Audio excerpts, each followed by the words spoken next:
Herðu, þá að líða seinni helmingnum og stjórnmálaflokkarnir ætla að koma hér upp og kynna stefnu sínar. Ég ætla að hvetja ykkur í salnum til að hugsa spurningar á meðan að þau komi framsögurnar sínar og ég ætla bara að vara ykkur við núna. Ég þarf að vera alveg ógeðslega leiðileg varðandi tímann af því að ég hef aldrei á ævinni klárað seinna en á slaginu og ég ætla ekki að bara fara að veita því núna sko. Þannig að ég verður örugglega smá svona erfið með þetta. En líka, það myndast alltaf langfjörugustu umræðurnar í spurningunum, þannig að þó að þið náðu ekki að segja allt á 3 mínútum, þá bíðum við bara spennt eftir því að fá að spyrja og bara nota bene fyrir þau í salnum sem að brenna okkur spurningum. Það rosa gott ef að þið eru með spurningar fyrir einhvern 1 eða 2, það alveg gaman að spyrja alla, en það tekur rosa mikið tíma. Þannig að ef það eitthvað svona eitt sérstakt sem ég vilja vita, þá gaman að fá margar svoleiðis spurningar. Þá náum við líka svona aðeins meiri vídd í umræðuna. En frá flokkunum eru mætt hérna Kolbrún Baldursdóttir frá Flokki fólksins, Ólafur Adolfsson frá Sjálfstæðisflokknum, Oktavía Hrund frá Pírötum, Finnur frá Vinstri grænum, Ása Berglind frá Samfylkingunni og Grímur Grímsson frá Viðreisn og þið megið koma hérna upp. Takk fyrir, þið megið klappa fyrir þeim. Já, ég veit, já. Heyriði. Svo bætist við hún Halla Hrund frá Framsókn. Hún sagði mér að segja, hún ekki að skrópa, þurfti bara mæti við til annars staðar og kemur leið hún getur. Eini flokkur sem ekki hér og tókst ekki að fá Miðflokkurinn og við erum afar þakklátt fyrir hvað þið tóku vilja að koma og segja okkur frá. Og ég ætla að hafa þetta þannig að Finnur byrjar, af því að hann stendur næst mér, svo bara koll að kolli komið hér, þið megið koma hingað í framsögunni. Já. Ég held að það sé fínt að koma hingað í framsögunni og svo á eftir notum við þennan í umræðunum. Þannig að Finnur byrjar og 3 mínútur. Let's go. Gjörðu svo vel. Takk, Vigdís. Gaman að sjá okkur öll. Finnur heiti ég, fulltrúi Vinstri grænna hérna í dag.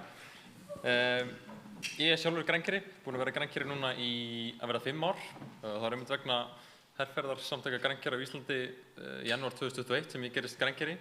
Og ég mjög stoltur af því og hef verið að kynna mér veganisma undanfarin ár og dýpka mína þekkingu á þessum málaflokki jafnt og þétt. Ég gerist grænkeri af loftslags- og umhverfisástæðum fyrst og fremst til að byrja með. Ég hef verið að reyna að lágmarka áhrif mín á umhverfi og loftslag í mjög mörg ár og þetta var liður í því. Svo hægt og rólega áttaði ég mig á því að dýravelferð nú eitthvað sem skiptir mig máli líka og fór hægt og rólega að kynna mig það nánar og áttaði mig svo á því að það skiptir mig eiginlega meira máli heldur en umhverfis- og loftslagsþáttur. Það var það sem fékk mig til að takast síðasta skrefið og gerast vegan að fullu. Ég fór sinna að taka þátt í stjórnmálum fyrir svona rúmu ári síðan og skellti mér í framboð fyrir Vinstri græn í þingkosningunum. Og þá var ég að kynna mér stefnu flokksins alveg í bak og fyrir og þótti rosa vænt að sjá mín gildi endurspeglast rosa skýrt í stefnunni á blaði. Þar auðvitað umhverfis- og loftslagsmál í forgrunni mjög víða, mjög sterka loftslagsstefnu, sterka náttúruverndarstefnu, sterka stefnu verndun villtra dýra og líffræðilegrar fjölbreytni og það það sem að fékk mig til þess að stökkva út í pólitík til að byrja með og ástæðan fyrir því ég valdi Vinstri græn. Það sem að við í Vinstri grænum höfum kannski barist helst fyrir hjá undanförnum árum sem hefur vakið mesta athygli, það bann við hvalveiðum og það takmarkað útbreiðsla á sjókvíaeldi eins og mögulegt og mig langar að segja bara varðandi hvalveiðarnar að það tók rosalega mikið pólitískt kapital á síðasta kjörtímabili þó að það hafi ekki tekist alveg að banna hvalveiðarnar. Það fór rosa mikil orka, mikil ást og umhyggja í það að takmarka það hversu margir hvalir voru veiddir. Það tókst, spurðum líf tugi hvala og ég mjög stoltur af því. En það þarf að ganga lengra og ég mjög glaður að sjá Viðreisn vera að stíga skref núna í ríkisstjórn og ætla að koma með tillögu að banna hvalveiðar. En ég bara hlakka til að eiga samtali við ykkur í dag og ætla ekki að taka meiri tíma. Takk fyrir mig. Þetta var til fyrirmyndar og undir tímanum. 3 mínútur byrja núna. Oktavía heiti ég, formaður Pírata. Mér langaði svolítið að tala ekki bara stefnu Pírata en heldur svona framtíðar og heildarsýn sem ég held mikilvægt. Mér fannst sérstaklega gott glæran frá MAST sem sýndi þetta heildræna samhengi sem hefur verið stór hluti af þeim stefnum sem Píratar hafa sett síðustu meira en 10 árin innan við ekki bara dýrahald og velferð dýra, heldur meira heildrænt og höfum við stefnur umhverfis- og loftslagsmál, sjávarútveg, fiskeldi, matvæli, landbúnaður og margt þar. Á þingi finnst mér kannski vert að segja að þótt að Píratar séu ekki þingi í dag, þá hafa þeir nú vissulega verið. Og þingsályktun dýrahald og velferð og kjötræktun var eitthvað sem við settum fram. Okkur fannst mikilvægt að halda til haga og álykta að ráðherra skyldi gera aðgerðir innan við dýrahald og velferð. Að það þarf ég held að kom líka inn að pólitíkin velur sér mál og velur sér vettvang og skrifar pínu ramman og heildarsýn til framtíðar og hvernig við viljum sjá þetta. Það er ekki nóg að segja hluti, það er líka að gera hluti. Það þarf að fjármagna það þarf að valdefla bæði þær stofnanir en líka það eftirlit sem þarf að vera til staðar. Kjötræktun var eitthvað sem ég man að fólk hló mikið af, en það er svolítið mikilvægt að skoða þá möguleika sem eru til staðar til þess að rækta kjöt í staðinn fyrir að slátra dýrum. Og vorum við þar með ályktun það að skoða og búa til aðgerðaáætlun. Nú frumvörpin Andrés Ingi og fleiri komu fram með hvalbannið og var það, ég held 4 flokkar sem voru á seinasta þingi sem það var Viðreisn og Vinstri græn, Samfylkingin og Píratar en að minnsta kosti það náði en ekki eins langt að það þurfti að gera þetta. Það góða, við erum með sem sagt 2 stefnur í dýrahald og velferð og ein svona sem byggir á hinni. Stefna sem við höfum haft inn í Reykjavíkurborg til að taka það dæmi hefur snýst að þjónustu og dýravelferð. Og margt af því sem við höfum í þeim stefnum settum við til grunns í meirihlutasamstarfinu 2018 og náðum við í gegn dýraþjónustu eins og við þekkjum hann í dag í Reykjavíkurborg og vinnur hún ótrúlega stórt og mikið starf og hefur verið bæði gæludýraeigendum og ýmis öðru fólki til aðstoðar.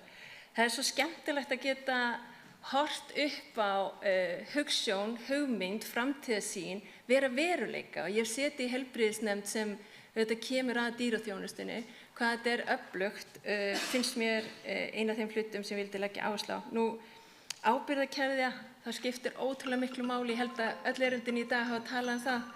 En það svona aðalmálin og nú ætla ég að skipta yfir í Kolbrúnu.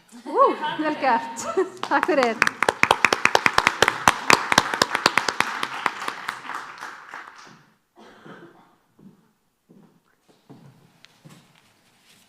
Já, komið sæl.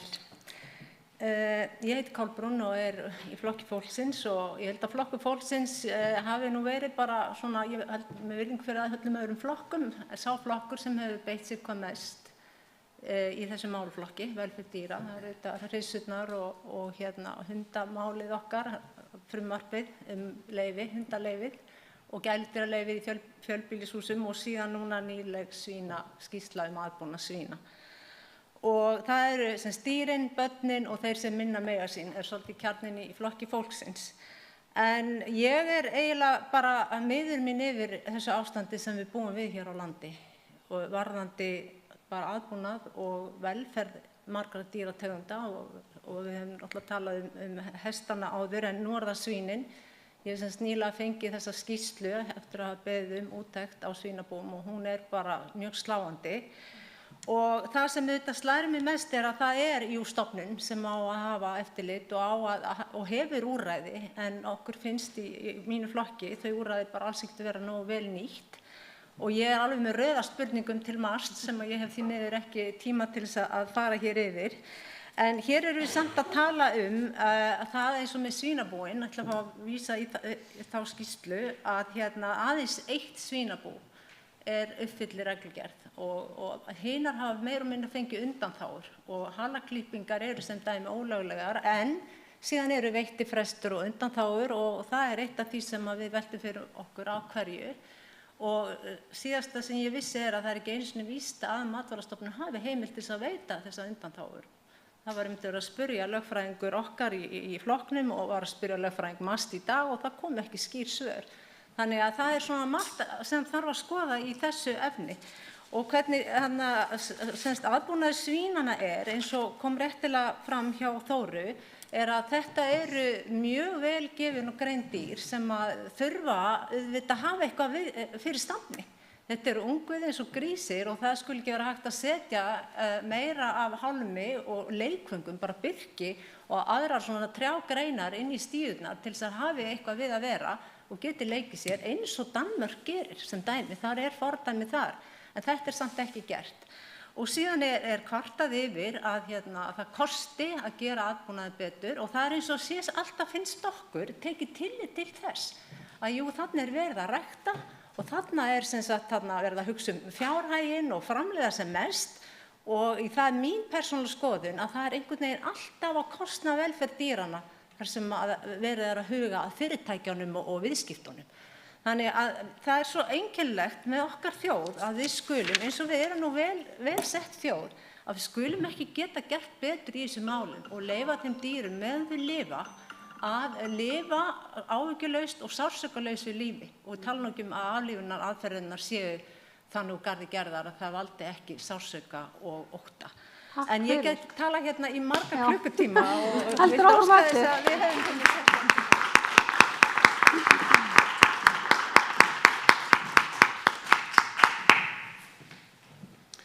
Já, komið þið sæl. Ég heiti Grímur og tala hér fyrir hönd Viðreisnar. Það er mér fannst ég vil bara þakka fyrir boðið og ég vil líka þakka fyrir þessi erindi sem hér hafa komið fram. Þetta er erindi sem hafa verið flutt hér á undan. Þetta er mjög áhugavert og það sem maður getur tekið út úr þessum erindum er kannski, ef ég tengi þetta aðeins við svona sjálfan mig, svo kannski getur verið heppilegt að ég bara í hjartanum finnst mér einhvern veginn bara brún egg hljóta að vera einhvern veginn bara hollari og betri, sko. Bara þau brún, ég veit ekki af hverju það er. Og síðan maður bara alin upp að Ísland, veljum íslenskt, sko. Og þá gerir maður bara sjálfkrafa ráð fyrir því að íslenskt sé bara gott, hreint og gott. Við erum besta lambakjöt í heimi og ýmislegt sem er best, sko. Þannig að ég held að þetta sé svona kannski það eru einhverja auglýsingu þá segir þú veist hvaðan kemur, það er þetta íslenska og kannski er ég ennþá með það þá ekki kannski grillu í höfðinu en hugmynd að Ísland það sé hreint sem kemur það. Mér langar til þess að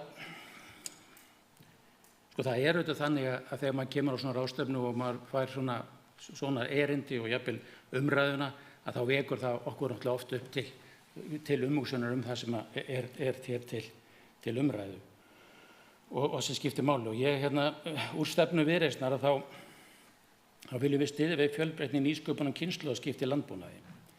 Endurskoða þarf styrkjakerfi landbúnaðar og ég nú að lesa upp úr þessu og ég vil að bændum framleiðslu í sátt við umhverfið, draga þarf á miðstýringu framleiðslutengdum stuðningi og gefa bændum meira frelsi til að þróa eigin afurðir og verðleggja þær. Þannig má efla samkeppni, fjölbreytni í framboði og tryggja neytendur njóti ávinningsins í formi betra aðgengis og sanngjarns verðs.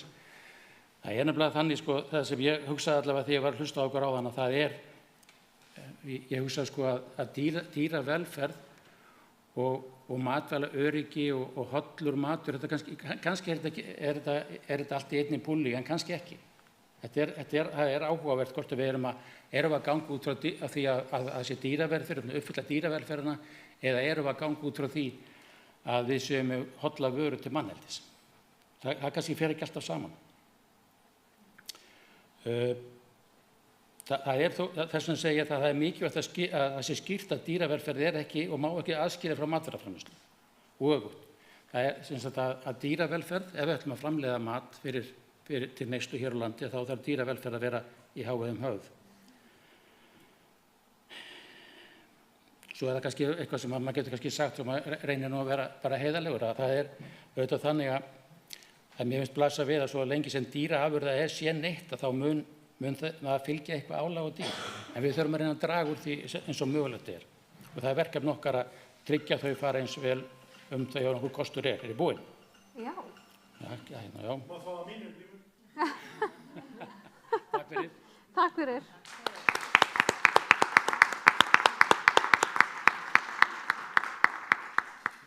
Komið sæl, Ólafur Adolfsson heiti ég og kem hérna sem þingflokksformaður Sjálfstæðisflokksins. Ég hafði reyndar, svo ég bara viðurkennaði þennan hóp, ég hafði ekki hugmynd hvað ég var að fara hingað til að gera. Mér var bara sagt ég ætti að mæta á veganráðstefnu og hér er ég komin. Varðandi Sjálfstæðisflokkinn þá vil ég segja að það er engin sérstök stefna dýravelferð í Sjálfstæðisflokknum önnur en sú sem birtist bara í öðrum almennum lögum. Og þannig að ég vil segja við ykkur að ef við horfum til dæmis á íslenskan landbúnað, þá er það auðvitað þannig að það þarf ákveðið raunsa í það að við ætlum að nýta okkur dýraafurðir til matar eða nýtingar og það er auðvitað skiptir miklu máli og ég held að það sé bara ekkit endilega tengt einhverjum flokkum, heldur frekar bara afstöðu manna til lífsins. Að auðvitað vilja held ég all flestir að vel sé búið að dýrum, bæði þegar verið er alað upp og ekki síður þegar verið er að deyða dýrin til þess að við getum síðan neytt þeirra síðar. En við erum líka alveg að raunsa með það að við styðjum það allavega í Sjálfstæðisflokknum að við neytum kjötafurða og við erum líka fylgjandi því að hér sé fiskveiðar stundaðar. Við flest í Sjálfstæðisflokknum, ekki öll reyndar, styðjum til dæmis hvalveiðar. Og ég vil líka nefna það að varðandi blóðmerahaldið að það hefur notið meirihluta stuðnings í Sjálfstæðisflokknum, þannig að okkar ályktanir varðandi til dæmis blóðmerahald hafa tekið mið af því. Mig langar líka að segja því að ég held að flest okkar Íslendinga sem erum kannski á mínum aldri eldri, við höfum kynnst í einhverju tímapunkti að umgangast dýr með þeim hætti að maður gerir sér grein fyrir hvernig kjöti kemur í bónus. Þannig að varðandi til dæmis eins og ég nefni bara sjálf á mig. Við vorum með kindur þegar ég var ungu maður og reyni bara smábarn. Og það var auðvitað erfitt og það væri fræðandi tíma þegar við sláturum náttúrulega heima að sjálfsögðu eins og var gert í þátíð. Og það var oft erfitt fyrir litla strákjarta að horfa upp á það sem þar fór fram. En auðvitað held ég svona heilt yfir, þá skil ég með þetta nú alveg ágætlega.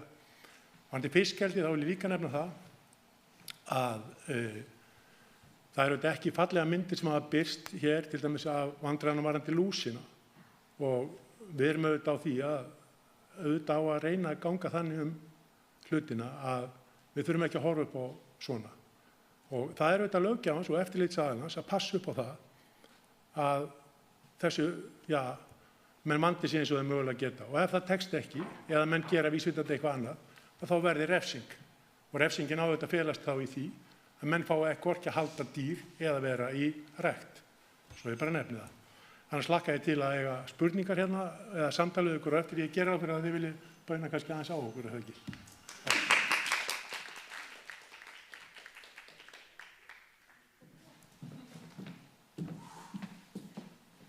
Komið sæl, Ása heiti ég frá Samfylkingunni.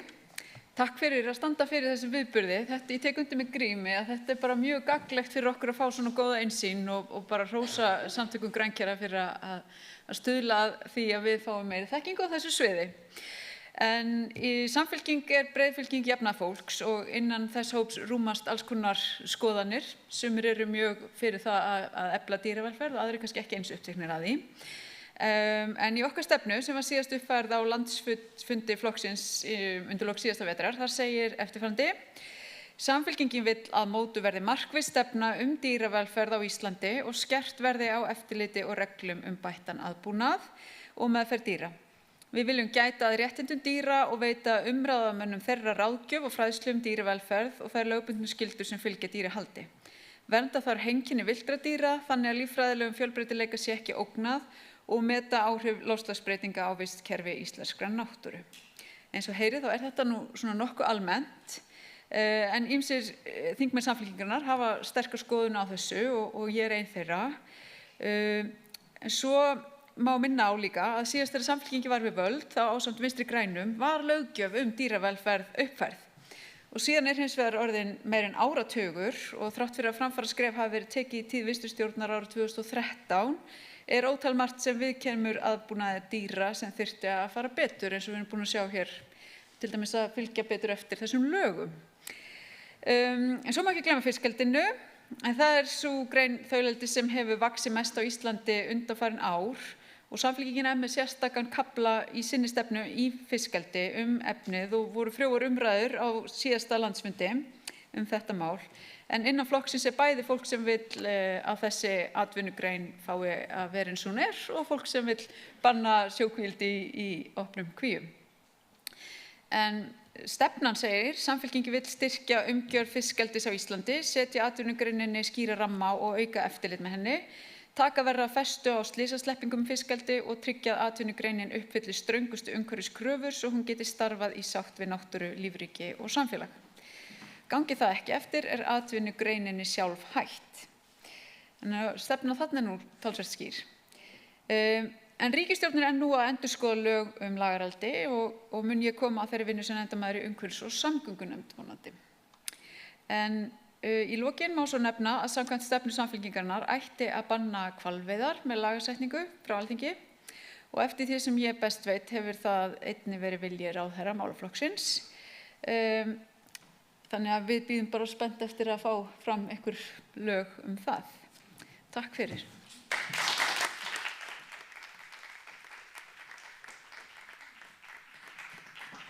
Vá, ég vil bara hrósa ykkur sérstaklega fyrir það hvað þið fylgdu þessum fyrirmælum vel. Þetta var bara vel gert og áhugavert bara að heyra frá okkur öllum. Nú ætlum við aðeins að velta þessum framsögum fyrir okkur, pæli í þessum velferðarþvotti, erindunum sem við heyrðum, kannski einhverjar spurningar sem brenna sérstaklega á okkur. Ég ætla að fá Rósu og Þóru til þess að koma og vera með í pallborðinu. Ég með svona smá svekkjandi fréttir samt, sko. Það bara 1 mæk fyrir pallborðið. Þannig að þið verða að vera rosalega hjálpsum að fara með mikrofónu þar sem hann á heima þegar að þið svarið spurningum. Og mér langar bara að spyrja salinn. Ykkur fyrsta spurning? Ykkur sem vill ríða á vaðið? Já, þarna. Það alltaf ákveðið hugrekki að byrja, sko. Sælverði. Halló. Hæ, takk fyrir okkur. Þetta allt búið að vera mjög áhugavert. Það brennur hvað mest hér á mér spurning sem ég veit ekki alveg hvert ég á að beina, kannski fyrst og fremst þeirra flokka sem eru í núverandi ríkisstjórn. Það varðandi halaklippingurnar en einnig kannski önnur viðurlög sem að betur mættu fara innan dýravelferðarmála. Hver gefur undanþágu á þessum reglum og hvers vegna þetta leyft í þetta langa tíma? Kannski bara aðeins að þá þetta kannski spurning sem Þóra ætti að svara. Ég held reyndar að þetta virki ekki hérna, en það ég veit margt sem gjör hér. Ég get upplýst það. Það heimild í reglugerð velferð svína, 10. grein, 2. málsgrein, heimild fyrir Matvælastofnun til þess að veita undanþágu á 1. málsgreininni sem að segir að hún sé bönnuð ef að Matvælastofnun metur ástæðu til þess. Og við höfum núna ákveðið síðan fyrir ári síðan að virkilega byrja að herða þessar undanþágur vegna þess að þessi heimild var í upphafi 2014. Svo var aðlögunartími eins og við sáum hjá Rósulíf. Þetta snýr að þau hafi pláss, umhverfisauðgun, gott loft, minni hljóðmengun, rétta lýsingu og svo framvegis. Og reynslan sem að við sjáum frá Norðurlöndunum, Noreg, Svíþjóð og Finnlandi, því miður Danmörk töluvert á eftir hinum löndunum. Líka hvað varðar, það bæði krafa hey eða hálm fyrir dýrin til að róta í, sem að lítið notað hér. Það verið svona málamynda og það kannski kerfin sem eru að hindra það vegna þess að það stíflast og Noregur, Svíþjóð og Finnland standa framar. Hvað varðar halaklippingar? Það eru undanþágur því miður í Danmörku eins og annars staðar og Ísland hefur horft mikið til Danmörkur. En ástæðan fyrir því að það verða heimila þessar undanþágur að ef að þær eru ekki heimilegar, og það búið að prófa það nokkur sinnum, og því miður þá ætla ég að segja að þetta hafi verið afturför því það voru býli sem að voru ekki að klippa hala fyrir nokkrum árum, en sem eru hætt.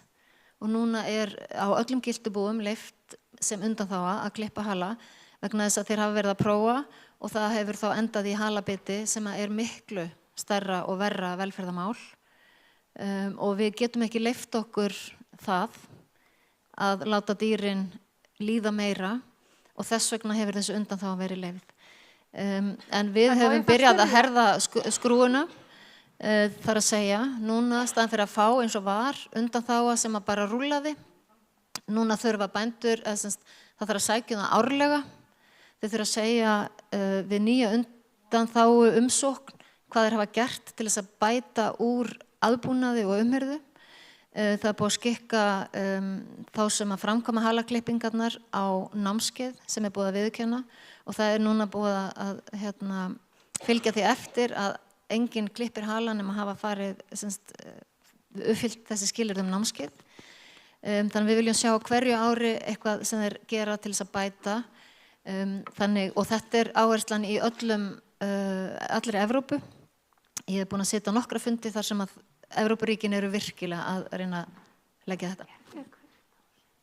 Svarar þetta spurningunni? Herði, ég ætla einmitt að spyrja aðeins út í þetta með halaklippingarnar hvort að þau væru þá að reyna að fylgja því eftir að þau væru þá að stækka svæðin eða gera eitthvað svoleiðis, en það mjög flott að heyra. Ég heyrði það í svarinu, það greinilega verið að fylgja því eftir að það eru ykkur svona þarf að fara í. Þarna langar okkur að fá aðstoð frá stjórnmálafólkinu vegna þess að eins og ég segi því miður það var meira pláss í fyrstu reglugerðinni. Eftir þrýsting frá framleiðendum þá var það minnkað. Núna það jafn mikið og annars í Evrópu en Norðurlöndin sem að ekki að klippa hala, Noregur, Finnland og Svíþjóð, þau segja öll, það ekki eina en það mjög mikilvægur þáttur í að það sé ekki og þeir geta í raun og veru ekki uppfyllt það sem þeir meiga. Þeir verða að hafa meira rými á dýrunum til þess að þau nægi ekki hvort annað og umhverfisauðgunin auðvitað líka mikilvæg og þetta að því að svín eru þannig dýr að þau vilja vera róta, það mjög mikilvægt að þau hafi nóg hey eða hálm til að róta í. Eins og framleiðslukerfin í dag þá stíplar það allt kerfið þannig að það verða að gera þetta mjög lítið. Þannig að það það sem að þarf að breyta. Herru, þá vil ég bjóða ykkur að koma með næstu spurningu. Já, Kolbrún, má bjóða þér? Já, halló. Já. Nei, ég vildi bara aðeins einmitt nefna það er hægt að gera ýmislegt til þess að draga úr halabili sem að virðist bara ekkert vera í gangi. Það einmitt að láta svínin hafa eitthvað fyrir stafni og það þarf auðvitað að vera meira rými og loftgæði og þetta kostar. En bændasamtökin hafa kvartað mjög mikið yfir þessum fjármálum þeirra, eins og kom nú fram, þau virðast vera hvínandi kúpunni eða hvað. En þá vil ég líka benda á að bændasamtökin hafa farið fram á viðbótarfrest til þess að uppfylla þessa reglugerð og að það allt til 1. janúar 2030. Þannig að það bara gengið lengra og lengra og það að manni finnst þegar maður skoðar þessi gögn að þá velferð svínana ekki hér í fyrirrúmi. Og hérna vil ég og við í mínu flokki sjá einu stofnunina sem til þess bær að virkilega nýta þessi úrræði sem hún hefur sem bara allmörg góð, það getur verið bæði sekt og alls konar þvingunna aðgerðir og ganga röskar til verks í þessu máli því að við höfum engan annan til að gera það. Og ég biðla bara til Þóru að fara núna í vinnuna morgun og taka til í þessu málaflokki bara mjög kröftulega. Þannig að við treystum náttúrulega á þessa stofnun að gera þetta og hér þetta bara spurning peninga og akkur ættu þessi dýr að líða þessar þjáningar á þeirri ævi sem þau hafa, hún nú löng, kannski ekki löng, það algjörlega bara óþolandi tilhugsun. Ég veit ekki hvernig ykkur líður með það en þetta ekki spurning hvað við setjum ofan í okkur að kjöta eða hvað. Þetta eru lifandi, þetta eru lífverur og okkur ber skylda til þess að sjá til þess að vel sé hlúð að þessum dýrum á meðan þau lifa og auðvitað að aflífunar aðferðir séu sómasamlegar ef hægt að nota það orð. Og þetta með rafstuð, ég náttúrulega ekki sérfræðingur á þessu sviði, en það bara mjög margar umdeildar skoðanir í gangi hvernig þetta sé að ganga og hversu í rauninni hvað sé betra en annað. En ég verð náttúrulega við erum að treysta þessari stofnun til þess að standa almennilega í sínu hlutverki. Ég ætla að leyfa Þóru að bregðast örsnöggt við þessu. En kapitalistum? Nei, ekki strax. Bíðum aðeins með þá.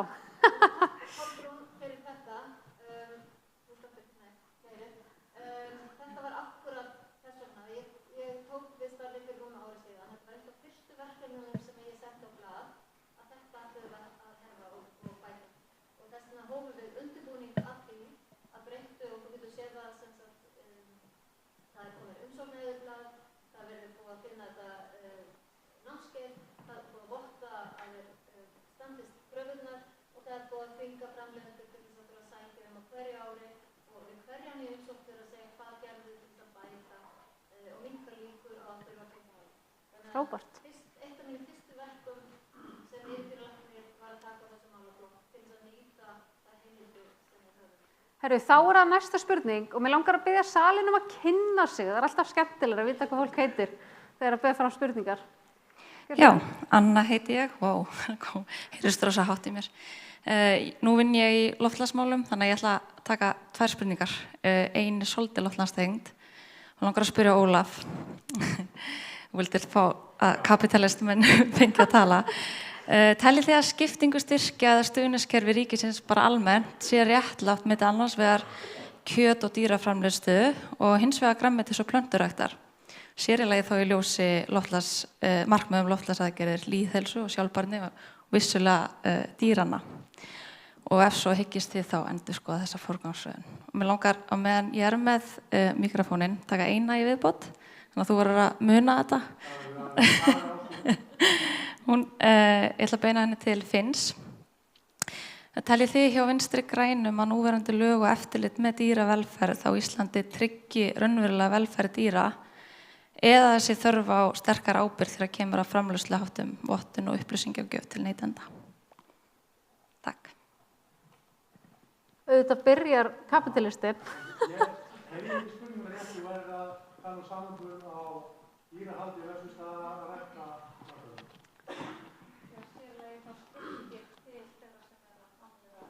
Já, spurningin er stuðningskerfið réttlætanlegt í kjöt- og grænmetisrækt á Íslandi ef þú hugsar loftslagsmál sérstaklega og kannski, þú veist, hvor flokkin fyrir sig, að þetta náttúrulega kannski á ekki sama við báða flokka.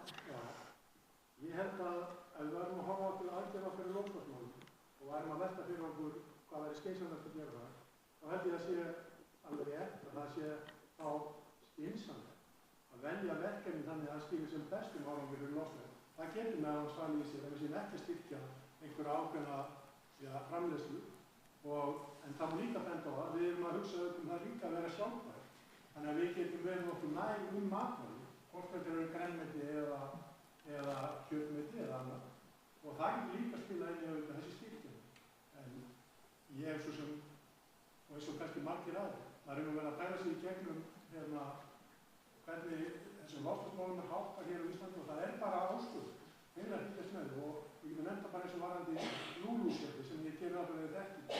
Það eru uppi raddir það aðgerðir sem við erum að beita til dæmis í jarðrækt, það séu rangar og við erum að nota aðra aðferðir til þess að minnka kolefnisspor og ég skil það.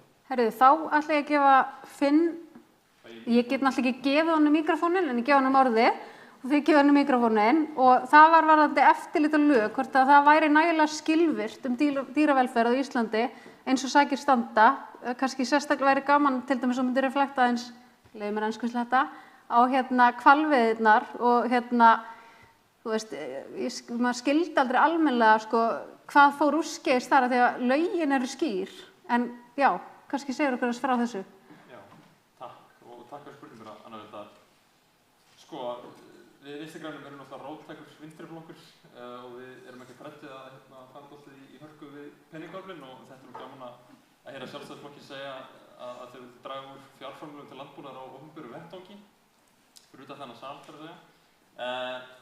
Ég held að það þurfi að herða löggjöf klárlega. Hún ekki virka, það stuttu svarið eins og skildi í dag. Löggjöf, reglugerðir og svo framvegis.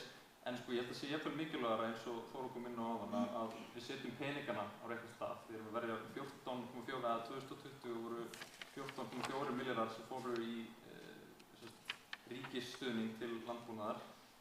85% þar var til framleiðslu á dýraafurðum og svona 10% til framleiðslu á grænmeti. Þarna þurfum við að snúa hlutunum við. Það ekki forsvaranlegt í loftslagskrísu eins og við erum að búa við í dag að við sem að verja svona miklu pening í iðnað sem bókstaflega að auka á þann vanda. Þannig ég myndi vilja sjá hluta af þessu ríkisstuðningi sem núna fara í það að niðurgreiða framleiðslu á nautakjöti, svínakjöti, mjólk, lambakjöti í það hreinlega að styrkja MAST í sínu eftirlitshlutverki til að sinna dýravelferðarlögum eins og í dag.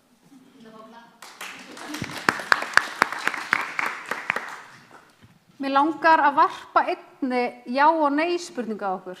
Það alltaf svolítið skemmtilegt. Af því að nú snýst þetta svokallaðan velferðarþvott og við erum aðeins búin að vera að ræða hér bara hvað velferðarþvottur og hvort að hann kannski á eitthvað, hann hérna á þessu landi. En mér langar bara að spyrja ykkur hreint út og ég vil bara fá já eða nei. Teljið þið að velferðarþvottur viðgangist á Íslandi? Já. Og þið megið byrja hérna, Rósa byrjar og svo förum við. Já, ég var náttúrulega með allt og langan fyrirlestur það. Bara já eða nei? Já. Já, tvímælalaust. Alveg klárlega og hann virðist vera að skila sér til margra neytenda. Já, líka svo. Ég ekki að ræta þegar búið að varpa spurningu á nokkrum dæmum um það að ég sé velferðarþvottur, þannig að það einhverju sem ekki að gefa þessu reyndi. Já, og þess vegna svo mikilvægt að fræða neytendur á þekkingu. Aðeins bæta við. Örsnögt. Örsnögt. Það rétt að það þarf að bæta. Það þarf að kveikja held ég. Það rétt að það þarf að bæta upplýsingar til neytenda og allt það. En ég vil bara segja að ábyrgðin liggur ekki og á ekki einungis að liggja á notendum eða neytendum. Það á ekki vera þannig að ég þarf einhverja masterskráðu til að fara út í búð og kaupa mér í matinn og það þannig núna. Ég hef ekki hugmynd hvað þetta. Þetta hluti af bara velferð dýra, velferð manna, velferð landsins og það að við erum með hamingjuegg og enginn veit hvað felst í hamingju. Við erum með brún egg og ég tek undir, Grímur var það ekki þú? Ég ólst upp í Danmörku. Ég sé bara eitthvað og hef séð það í áratugi og fyrir mig þá þýðir það bara að það góðlausn eða réttalausn. Ég vil gera vel. Og svo ger ég vel og svo það bara rangt og það svo sárt. Svo ábyrgðin liggur líka og felst í því hvernig neytendalögin eru, hvaða úrræði við gefum og það þarf að uppfæra þingsályktun Pírata fyrir 3 árum síðan kom bara mjög skýrt fram með hvað þarf að betrumbæta í lögum dýravelferð og það bara svo skýrt að við þurfum ekki að forðast ábyrgðina, heldur styrkja ábyrgðarkennina út af vissulega það MAST en það líka þingið, það líka ráðuneytið, þetta keðja og hún á ekki að enda á neytendum að þurfa að vita allt. Mér kannski smá hugsa til sígarettupakka. Kannski gerið tenginguna. Það bara mjög skýrt hver afleiðingar þessar veika sígarettu eru og ég hef oft hugsað, eins og bara með loftslagsmál, umhverfismál og dýravelferð. Af hverju þegar maður fer út í búð, getur maður ekki einhvern veginn séð þetta betra á vörunum. Vissulega erum við með svansvottunina, en þegar kemur að dýravelferð, þá einhvern veginn rosa erfitt að fikra sig áfram ef maður ætlar á annað borð að neyta varana, sko. Herðu, næsta spurning úr sal.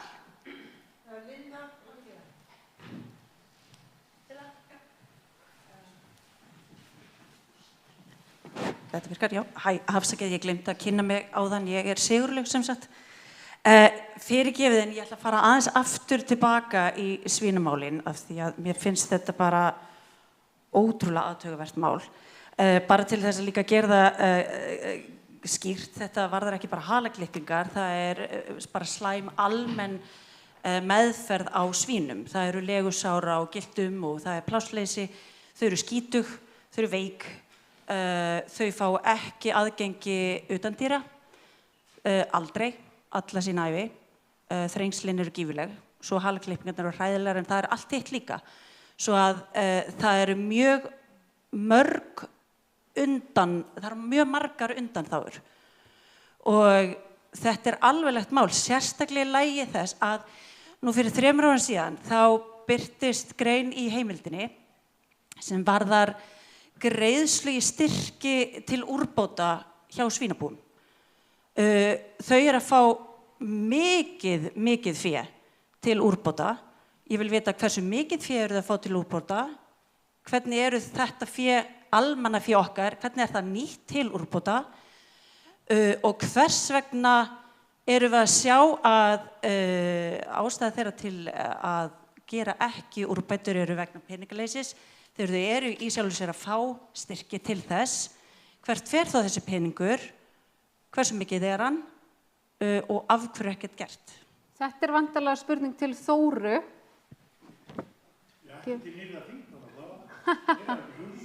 Takk, ég get upplýst varðandi þéttleikan, þá eins og kom fram, plássþörf, hún sem sagt að hámarki 0,65 fermetrar fyrir hvern slátur grís.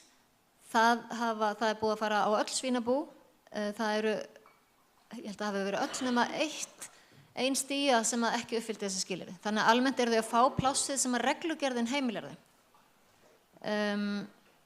En þú nefndir líka legusár, það eftirlit og töluverð eftirfylgni með því að bændur bregðist við með úrbótum ef að það eru legusár á giltum þegar það uppgötast við eftirlit.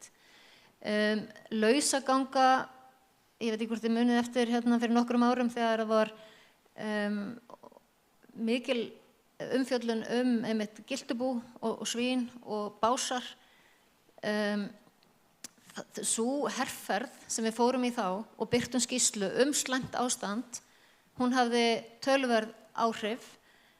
Það urðu það miklar úrbætur að við birtum nýja skýrslu 2 árum seinna sem að því miður var miklu minni áhuga á, af því hún var ekki eins ljót. Þannig að það var orðið mikla úrbætur. Núna eru allir bændur, svínabændur nema einn, og hann á undanþágu þessari sem var þá heimiluð, að hafa lausagöngu giltna. Þannig að það er búið að laga það. Ákvæðið sem að stendur út af hjá flestum, það hafi legurými sem ekki á rimlum, heilgólfa legurými. Það þarf stóra breytingar til á byggingum til þess að þeir ná því, og það það sem er kostnaðarsamt og eins þá að hafa, það krafa umhverfisauðgun og það verið að fylgja því eftir í eftirliti. Svo spurningin hversu oft skipta þeir út, þannig að þetta verði skemmtilegt fyrir svínin, að verði fjölbreytilegt og svo framvegis. En umhverfisauðgun fylgt eftir í eftirliti, en við sjáum að undirburðurinn hann mætti gjarnan vera meiri, og það þá þetta vandamál með að þurfa að skipta út flórkerfinu algjörlega. En stendur til að gera eitthvað slíkt? Það þessi framlenging sem þeir hafa verið að fá. Já, okay. Og það þetta sem að stendur út af fyrst og fremst núna, það þetta legupláss sem að þeir hafa ekki getað uppfyllt. Heyrðu, þá langar mig að kalla eftir einhverju rosalega góðri spurningu fyrir stjórnmálamennina. Það alltaf svona hefð fyrir síðustu spurningunni sem að ég kem með eftir, sem bara skemmtileg. Þannig að ein svona góða stjórnmálamennina. Já, komið sæl. Ég heiti Darri. Rósa og Þóra töluðu lögin dýravelferð og mér sýnist svona að þau séu nú einhvers konar velferðarþvottur á því sem við erum að gera í dýrahaldi. Og ef við tölum bara svínina þegar þau hefur borið á góma, þá heyrist mér eiginlega reglugerðin gangi skemur heldur en lögin. Og Þóra einmitt sagði að lögin væru leiðbeinandi en sko væru í rauninni lágmarkskrafa. Og svo ég spyrir nú ekki alla stjórnmálamennina, þá ætla ég að spyrja Ásu og Ólaf. Bursi frá kannski skoðunum ykkar dýrahald, þá þessi lög, þau tilgreina rétt dýrana og og það sem að virðist vera svo erfitt, það er að tryggja þeim réttin sem lögin sannarlega eiga að veita þeim. Og það væri gaman að heyra frá ykkur tveimur hvernig þið sjáu, hvernig við getum gert þetta virkara. Það er að segja að dýrin nýtu þeirra vernda sem lögin eiga að tryggja þeim og við getum bara, eins og þið hafið heyrt svín hérna, að það stendur í lögunum að tryggja eigi dýrum aðbúna, hann getur upplifað sitt eðlilega atferðli og ég heldur bara með að við svínin að það sé útilokað að þau hafi tækifæri til þess. Já, hvernig ætlum við að tryggja það? Kolbrún sem náttúrulega með okkur í stjórnarflokk, hún mikill eldhugi í þessum málum eins og hefur glögglega komið ljós í kvöld og náttúrulega kemur með þessa skýrslubeiðni sem liggur til grundvallar mörgu sem hefur komið fram. Og ég held að við Kolbrún þurfum bara að ræða saman hvernig við getum fylgt eftir þessu sem hefur komið fram og skoða reglugerðir einmitt og átt samtal við atvinnuvegaráðherra og fleiri það hvernig við getum unnið áfram að því að tryggja velferð dýranna, því að það er greinilega brotalamir sem við verðum að reyna að girða fyrir. En það er nú það sem ég hef að segja hér og nú. Já, það kemur mér nú eitthvað á óvart ef að reglugerð væri lengi í gildi sem að gengi skemur en lögum. Oftast eru reglugerðirnar einhvers konar útfærsla eða heimildarákvæði í lögunum fyrir ráðherrann til þess að nefna í rauninni þau atriði sem taka á sérstaklega á. Og ég allavega get nefnt bara til dæmis að því nú er ég í stjórnarandstöðu. Ég mun grípa það sem tækifæri í stjórnarandstöðu ef að til dæmis atvinnuvegaráðherra væri með reglugerð sem væri fjarri markmiði laga. Ég mun gera það sem óundirbúna fyrirspurn á þinginu og nú var ráðherrann nasið og hún væri hér og setja reglugerð. Þannig að það kemur mér óvart ef það væri lengi þannig. En auðvitað er það samt, ef það er verið að veita undanþágur í reglugerðum og lögin eru í rauninni kannski heimila það með einhverjum hætti. Það er einu tilfellum sem ég sé fyrir mér að svona, reglugerð fengja þeir í friði með þessum hætti. Eiginlega ekki. Það er bara mjög snögglega því að ég er alveg að missa ykkur, Ekki að skipta þér að þessu. En já, ég vil bara ljúka, ég ekki að segja að ég hafi síðasta orði en ég vil aðeins bara bæta við þetta. Já, ég er kannski eldhugi en mér er bara virkilega misboðið og búin að vera það lengi. Þetta er svo sem ekkert alveg nýtt. En mér langar bara að segja að það sem við erum að fara að gera núna í Flokki fólksins og ég vonast til að fá sem flesta þingmenn með mér í og vil þakka þeim þingmönnum sem voru með mér í skýrslubeiðni svínin en nú er að koma önnur og hún er einfaldlega að fá úttekt á Matvælastofnun. Við viljum, bara eins og segir ein setning sem ég ætla að lesa því að við erum rétt að leggja loka hönda á þessa skýrslubeiðni. Tilefni skýrslubeiðni þessar er vaxandi umræða og gagnrýni á framkvæmd eftirlits Matvælastofnunar með dýravelferð, einkum hvað varðar samræmi í beitingu úrræða, eftirfylgni, ítrekkara brota og skýrleika þeirra viðmiða sem lagðar eru til grundvallar þegar gripið er til íþyngjandi stjórnvaldsaðgerða. Og þetta hefur ekkert að gera með þannig ágætu Þóru okkar hún er auðvitað að reyna sitt besta í sínu starfi, en við þurfum að fá betri könnun á þessu. Það berast mér, kannski vegna þess að ég hef verið að sinna þessum málum svolítið og við í Flokki fólksins, ég fæ mjög mikið af skeytum frá fólki, allstaðar frá landinu, bæði bændum og öðrum. Þannig að það er ekkert hægt bara að meðtaka sér skeyt og gera ekki neitt. Þannig að þess vegna viljum við bara láta athuga þetta rækilega og sem vonandi verður til þess að þessi mál komist í lag og við getum öll bara slakað á og hugsa til bara að dýrunum okkar hér líði vel. Heyriði, nú er tíminn á þrotum, Hallarhund var að koma og er þar af leiðandi að skemma mína bara sögulegu fundastjórn að slíta ekki rættin tíma. Ég ætla að gefa þér slétta mínútu. Ég ætla að leyfa ykkur þá meðan að hugsa hvað er uppáhalds grænmetið ykkar. Það verður síðasta spurningin, með bara svara þessu einu orði þegar Hallarhund hefur lokið máli. Gjör svo vel. Radísa. Heyriði, gaman að koma til ykkar. Það var eitthvað vesen í útlöndum, þannig ég hef verið í sjónvarpinu og þess vegna kemur svo seint. En ég ætla að segja þrennt sem að mér finnst skipta ótrúlega miklu máli. Við þurfum að besta ferla Og þá ég að tala allt frá því hvernig við hugsum dýrahald og líka hvernig við notum orku og annað slíkt. Best að ferla og passa að eftirfylgni og eftirlit virki og svo fjármagnað. Í annan stað varðandi, þegar við erum að reyna að fá fólk til að borða fjölbreyttari fæðu, horfa meiri átt til að vera grænkerrar, grænmetisætur og svo framvegis, þá veit ég hvort þið lendið í því, en það eru oft þessir fúlu frændur sem bara, þú ert verða reiðir þegar maður nefnir eitthvað svona.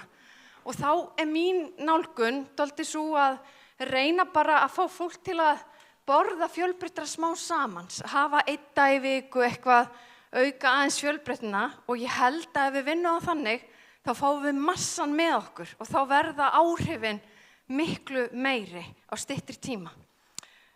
Og í 3. lagi, þá það bara garðyrkjubændurnir. Við eigum fjársjóð í garðyrkju á Íslandi. Þar þurfum við að tryggja raforkuverð sé hagstætt og við þurfum að efla það og ýta undir það. Þetta eru mín orð hér í dag, gaman að vera með ykkur. Vel gert. Það hvað fyrir, tjekkja. Þið munið, 1 orð. Brokkoli. Ég sagði eggaldin. Það spergilkál. Ég ætla bara að segja líka, það ógeðslega gott. Ekki neitt, ég nefnilega ávaxtafíkil og það banani og appelsínur. Agúrka. Ég nú bara átt erfitt með að gera upp, það ekki bara kartafla. Brakandi fersk íslensk paprika. Hoppa á hópinn spergilkál. Ég verð að segja, mér finnst þetta oft bara mest upplýsingarnar, Ég get alveg dæmt ykkur mjög mikið út frá þessu vali. Svo ég tala fyrir mig, en takk kærlega fyrir þáttökuna, takk fyrir að koma, að leyfa Aldísi að klára þakkaræðuna. Ég ætla að eiga síðasta orðið. Aftur vil ég þakka ykkur kærlega fyrir komuna, sína þessu mikilvæg málefni áhuga, takk þið fyrir þessa frábæra mætingu, ég eiginlega hálf orðlaus yfir því og fyrir rosalega heitar umræður og umræður sem greinilega höfðu áhrif á ykkur öll á einhvern hátt sem líka bara rosalega gott að sjá.